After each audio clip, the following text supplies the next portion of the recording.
Denver 7 On Demand is brought to you by Ferguson and BAC Appliance Center, the best in bath, kitchen, and lighting for your home. Good Thursday morning to you. I'm Molly Hendrickson. And I'm Nicole Brady with the latest from Denver 7. You may still see the remnants of a nasty overnight crash along northbound I-25 at Orchard this morning. The northbound lanes were closed for a couple of hours as this fiery rollover was cleaned up. Viewer Josh Reesing sent us this video showing a car on its roof with flames coming out of the engine. Right now, we don't know how that driver is doing. Several southbound lanes were also closed to clear concrete that was knocked out of the divider wall by the crash. Greenwood Village Police tell us they're still looking into what caused this. All new since 10, a controversial bill to change the sex education curriculum your kids learn in school has passed its first hurdle. This was no easy vote with almost 11 hours of debate and public comment.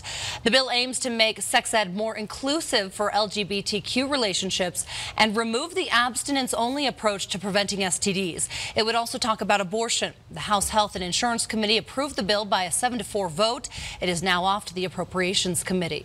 I'm Micah Smith, looking ahead to a new bill meant to strengthen the animal abuse laws in our state. House Bill 1092 gives more power to judges who can decide if someone convicted of animal abuse can own a pet again. The bill would allow judges to ban someone convicted of misdemeanor animal cruelty from owning an animal for up to 5 years. People convicted of felony animal cruelty would be banned from owning an animal for up to 10 years. Our news partners at the Denver Post pulled some numbers from a Northeastern University study, which found that people who commit animal abuse were 5 times more likely to commit violent crime against a person. The bill's sponsor, Representative Alex Valdez, told us the goal is to stop that from happening. This is just a great place to create a fix that potentially can not only save animals from suffering, but also, help to rehabilitate people so they can go on and lead, violence-free lives. Valdez says to help with the recovery process, the bill would give judges the power to include anger management or therapy as a part of the person's sentence once convicted of animal abuse. Today, we'll see if a little distance can warm up talks between the Denver Teachers Union and the school district. The two sides meet tonight at 5 for the first time since teachers voted to strike nearly 2 weeks ago. Both sides are still waiting to hear if the governor will intervene. We'll monitor tonight's negotiations and send an alert to your phone if a deal is reached. All you need to do is download the free Denver 7 app and opt in for alerts. A device that's designed to keep us safe in our cars might be putting us in danger. More people are coming to Contact 7 with reports of their crash-safe devices exploding, catching fire, and melting inside their cars, causing damage. The 6-in-1 crash-safe device includes a flashlight, seatbelt cutter, window breaker, phone charger, and portable battery. Denver 7 first exposed the issue last year when a man from Lakewood said the device caught fire while he was driving and burned his passenger. Bridget Bolger saw our report and realized the same thing had happened to her. Her crash-safe melted the console of her car while it was parked in the garage. This device destroyed our car. It could cause death. I mean, it literally could. She says CrashSafe told her it is aware of the problems and has pulled the product from the market. We did find that it was no longer for sale on Amazon, but still available on the company's website. A warning has been added saying that you should not keep the device plugged in at all times. The Consumer Product Safety Commission is also investigating. Eric Lufer here inside an Aurora Police squad car. All morning we've been out looking for puffers. That's when someone starts up their car, leaves their keys in the ignition, and then walks inside, whether it's their house or maybe if they're just running in to get a cup of coffee at the 7-Eleven. Here with Officer Kevin Dykesel. Speaking of 7-Eleven, that's where we saw a lot of puffers this morning. They went inside to grab something, thought it would be okay to leave their car running for a few minutes. That's not a smart play. No, it isn't. And, we really didn't have to leave the parking lot. And I'm sitting here in a marked police car. Right. And people are just pulling up, leaving their car running and running inside what they would think would be just for 10 seconds, 30 seconds to get a cup of coffee. But in reality, it takes a little bit longer than that, especially this time of morning when everybody wants their coffee. Right. And so, you can get smacked with a $60 fine, but Officer Dyksel's been telling me all morning it's really more about education. Chances of you getting a ticket are pretty slim. They just want people to know how dangerous it is to leave your car running unattended. There were more than 2,000 stolen vehicles last year in Aurora alone. 10% of those were from puffers. So it could have been prevented in 200 plus cases if people just would not leave their cars unattended. So Puffer Week runs through Saturday. We're out on patrol looking for puffers this morning. I'm Eric Lufer, Denver 7. And it was a cold morning, not quite as cold as what we saw earlier in the week, but temperatures dropped down into the teens and 20s. When you factor in the winds, though, in the upper Midwest, this is that polar vortex, the deep cold that we've been seeing in through the upper Midwest. Wind chills this morning were at about 30 to 50 degrees below zero. We are in for a beautiful day, though, here in town. Gorgeous from Westminster this morning, a lot of sunshine, and statewide, we're going to see plenty of sun. Still plenty of snow on the ground and on some of the side streets, so we'll get more melting this afternoon. We'll top out at about 48 to 52 degrees, depending on the neighborhood, under a mostly sunny sky. So that's a few degrees above that normal high. In fact, for the next couple of days, we'll be about 5 to 10 degrees above normal. Low to mid and even some upper 50s from today through Sunday. Now, we are tracking a storm, and originally it looked like we might get a little rain and snow on the plains Sunday. Now it looks like just an increase in clouds, but the mountains will pick up some snow, and it's going to be, well, still pretty warm for us here in town, but colder by the 1st of next week. That's the next storm, you guys. That one, a much better chance for some snow starting Monday night into Tuesday.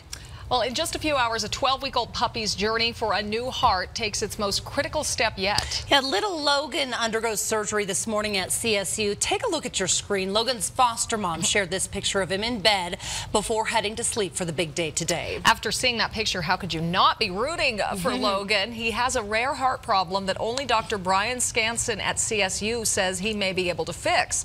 His foster mom says otherwise Logan is just like any other pup. When he meets people, he really tends to cuddle up to them. He just senses that love. I think there's a lot of emotion when people hold Logan, and I think he just knows, and he just cuddles in and gives them a hug and lets them know that he's okay. And doctors will assess Logan's heart during this morning's surgery. He may have to have another once he gets a bit bigger.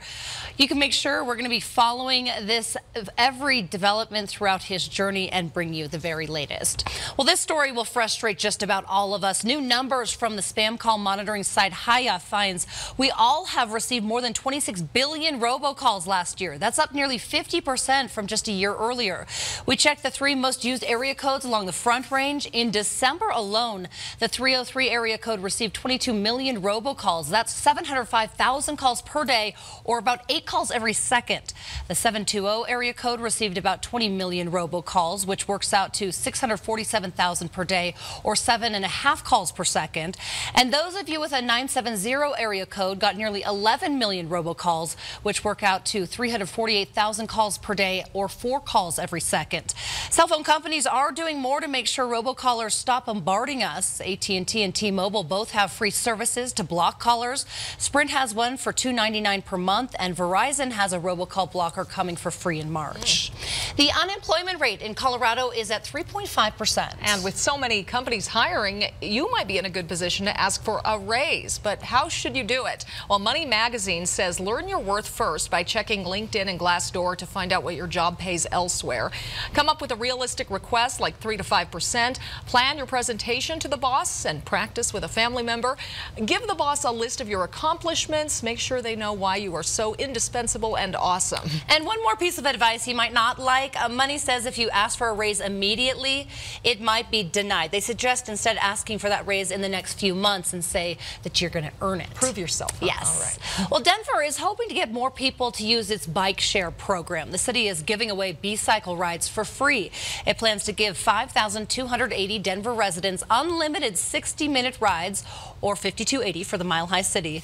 Those passes are good throughout this year. Normally, annual passes cost $75 per year.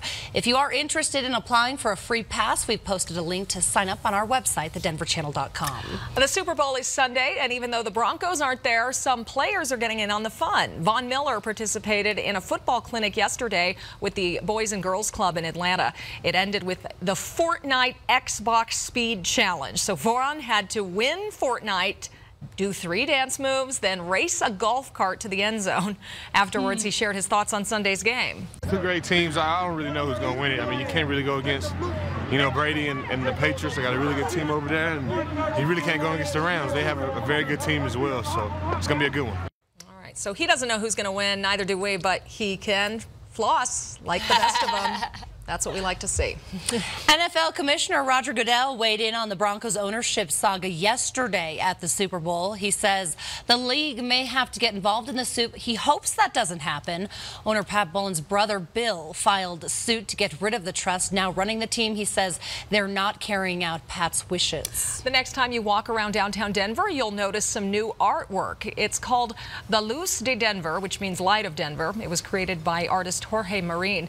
It was installed in the Riverfront Park Plaza near the Millennium Bridge. Marin had a temporary show in 2016 and 2017 with 9 of his sculptures in Commons Park, and this sculpture is a replica of one of those. Well, 2 weeks out from Valentine's Day, and Loveland has added something special to go along with its annual Valentine's stamp and message. Yeah, take a look. This Love Lock sculpture is off Highway 34 outside the Visitor Center.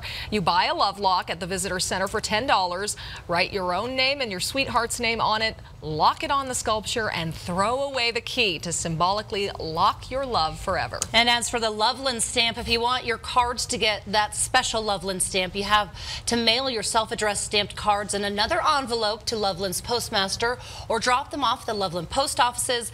Deadline to mail international mail is tomorrow. Deadline for U.S. mail is next Thursday.